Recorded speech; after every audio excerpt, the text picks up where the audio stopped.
রায়গঞ্জ ব্লকের কমলাবাড়ি অঞ্চলের বগুড়াম পত্তিমিল এলাকায় অবস্থিত বগুড়াম সুস্বাস্থ্য কেন্দ্র অর্থাৎ আয়ুষ্মান আরোগ্য কেন্দ্রকে ঘিরে দীর্ঘদিন ধরে জঙ্গল আগাছা ও একটি ঝুঁকিপূর্ণ বড়া গাছ পড়ে থাকায় রোগী ও স্বাস্থ্যকর্মীদের মধ্যে উদ্বেগ বাড়ছে।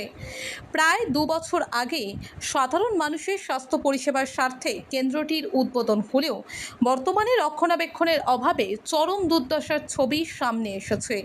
স্বাস্থ্যকেন্দ্রের এক কর্মী জানান, প্রায় 1.5 মাস আগে বিষয়টি লিখিতভাবে সংশ্লিষ্ট কর্তৃপক্ষকে জানানো হলেও এখনও পর্যন্ত কোনো কার্যকর পদক্ষেপ নেওয়া হয়নি।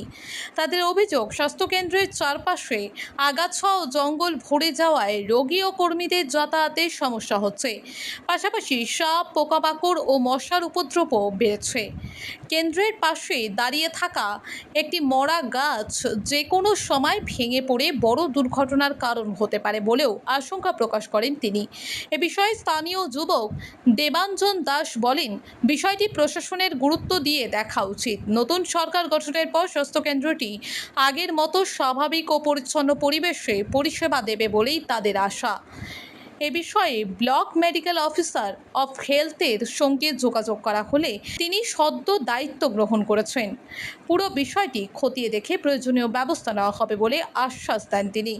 স্থানীয় বাসিন্দাদের দাবি, দ্রুত জঙ্গল পরিষ্কার, মরা গাছ অপসারণ এবং স্বাস্থ্যকেন্দ্রের নিয়মিত রক্ষণাবেক্ষণের ব্যবস্থা করা হোক, যাতে রোগীরা নিরাপদ ও স্বাভাবিক পরিবেশে স্বাস্থ্য পরিষেবা পেতে পারেন। দাদা, কি নাম আপনার? আমার নাম দেবাঞ্জন দাস। এটা কোন জায়গা? এটা বগুড়াম।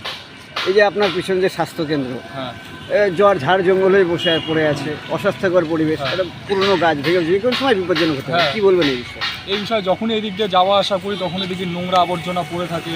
যেহেতু এটা স্বাস্থ্যকেন্দ্র, চিকিৎসাধীন জায়গা, সেই জায়গায় সবসময় কোনো রোগীরা আসতে পারে না নোংরার জন্য, নোংরা আবর্জনার জন্য। বুঝতে পারছেন আপনারা? আমরা চাই নতুন সরকার আসছে, এটা যেন পরিষ্কার পরিচ্ছন্নতা রাখে, সবাই যেন আসে, নতুন মা বোনেরা আসে, বাচ্চা কাচ্চা নিয়ে আসে, তারা যেন আসে।